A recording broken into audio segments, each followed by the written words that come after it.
Today we will learn about the executive branch at the federal level. During the time of our first president, George Washington, there were only a few hundred government officials within the executive branch. The president is the head of the executive branch and is elected by the people. The presidency is viewed as a difficult job and is divided into several roles we will study today. The first role we will study is chief executive. As chief executive, the president is in charge of about 3 million government workers employed in what we call the executive departments or the bureaucracy. Of these 3 million workers, the president hires or appoints about 4,000 of them. Their pay, which equals a total of about $1 trillion, is part of the federal budget written by Congress. To control these many workers, the president makes rules for the executive departments called executive orders. This power isn't unlimited. Executive orders cannot go against anything written in the Constitution or any laws that Congress has passed. Within the executive branch, the president makes broad or big decisions, but he leaves the smaller details up to the 3 million government workers within the bureaucracy. Next up is the role of Commander-in-Chief. As Commander-in-Chief, the President is the head of the armed forces, or in other words, the military. The military is made up of about 2 million members, and the President gives orders to the leaders of the Army, Navy, and Air Force. These leaders then command the troops in the field. While the President may not declare war, he can send troops into battle for limited periods of time. This power was given to the President by Congress in the War Powers Resolution Act of 1973. The War Powers Resolution Act of 1973 allows the President to send troops into battle for 60 days or less. To send troops into battle for more than 60 days, Congress must give their approval. Next, we will study the role of Chief Legislative Leader. While Congress writes the laws, according to the Constitution, the President should have influence over what those laws will be. The Constitution says the President can promote to Congress such measures as he shall judge necessary and expedient. This means Congress should consider what the President feels is important when making laws. The Constitution also states that the President must give a speech to Congress at least once a year. This speech is called the State of the Union Address. In this speech, the President gives Congress his opinion on American foreign policy and domestic policy. Foreign policy includes issues outside our country, how the United States interacts with other countries, for example. Domestic policy deals with issues within our country, such as raising or lowering taxes or passing laws on pollution. The State of the Union Address is one way the President influences Congress.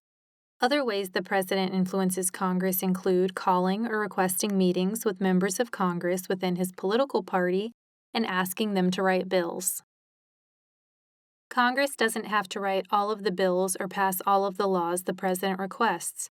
However, the President does have a lawmaking power over Congress he can use to persuade them. The President has to sign off on all of Congress's laws. If they send him a bill to sign into law that he doesn't like, he can veto it. A veto is when the President refuses to sign a bill, which means it can't become a law. Usually the President only needs to threaten to veto a law in order to get Congress to compromise with him and rewrite it. There is a special type of veto called a pocket veto. The President has 10 days to act on a bill after it arrives on his desk. If Congress ends their session before the 10 days is up, and the President refuses to sign the bill, this is called a pocket veto, because Congress is no longer in session and therefore cannot override the veto. As chief legislator, the President must also create a yearly budget proposal to send to Congress. While Congress is in charge of the budget, the President must send them a budget proposal for the executive branch each year before they give their final approval. The President also has some judicial powers. Checks and balances are powers each branch of the government has over the other branches, and a check the President has over the judicial branch is selecting judges for lower federal courts and the Supreme Court. The president also has the power to grant reprieves and pardons. If a person is convicted of a crime in federal court, the president has the power to delay their punishment. This is called a reprieve. The president can also release a person from punishment. This is called a pardon.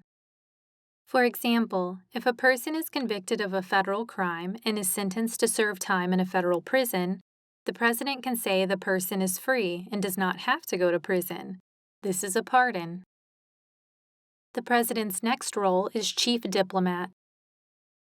As chief diplomat, the president represents the United States to other countries. Under this role, the president creates guidelines, called foreign policy, for how the U.S. will interact with other countries. Under this role, the president has the power to make treaties or formal agreements with other countries. However, this power is not unlimited, as the Senate has the power to reject treaties they don't agree with. Being the country's chief diplomat is a big job, so the president appoints other ambassadors to help him. The ambassadors the president chooses must be approved by the Senate. Then these ambassadors help the president officially represent the United States to foreign governments. The next role of the president is that of party leader. The two main political parties in the United States are Republican and Democrat. The president is the highest elected official in the United States and is therefore seen as the leader of their political party. In this role, the president supports other candidates running for office within their party. The next role of the president is chief of state. As chief of state, the president is the official spokesperson for the United States. It's the president's job to voice our goals, values, and beliefs, and show Americans as unified with more similarities than differences. Under this role, the president is a ceremonial leader. For example, welcoming a foreign nation's leader visiting the United States. In addition to these roles, the president's power has grown over the years. As the United States has become more powerful, so has the president. For example, the president has a power we've come to know as executive privilege. Executive privilege grew from the separation of powers in the Constitution.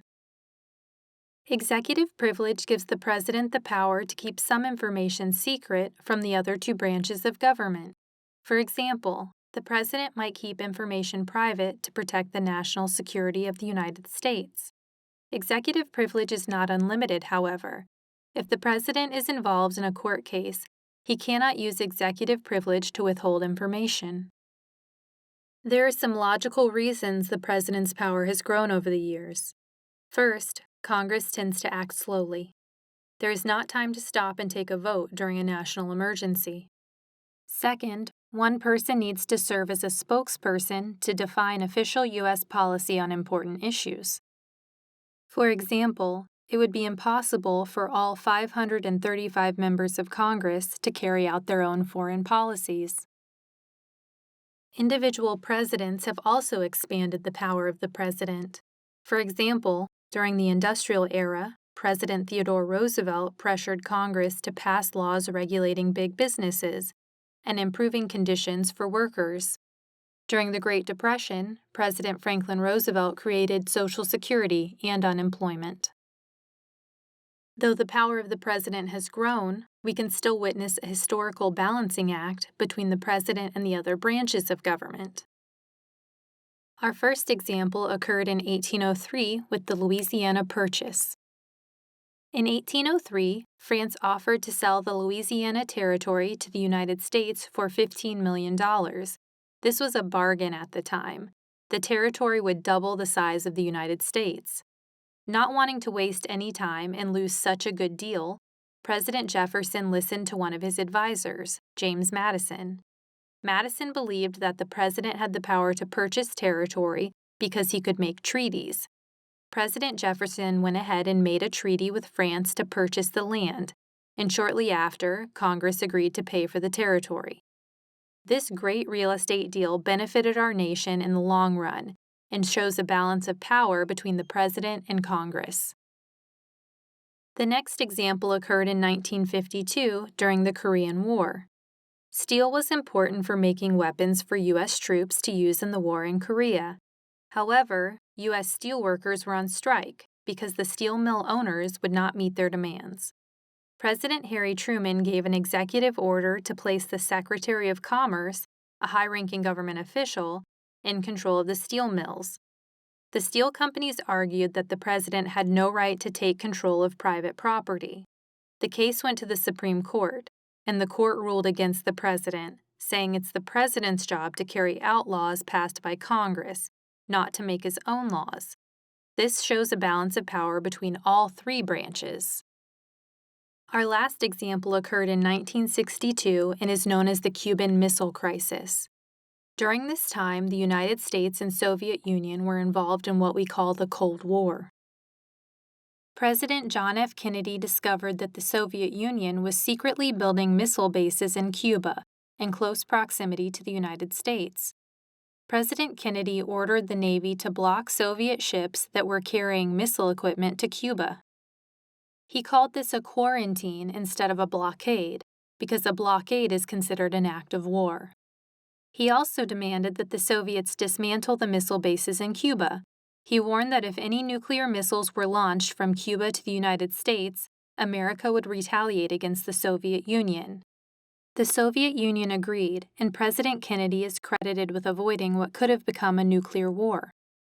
This example shows how important emergency decision-making by the president is sometimes necessary. However, the president does not govern the country alone. The three-branch system of government helps to ensure the best interests of the country as a whole.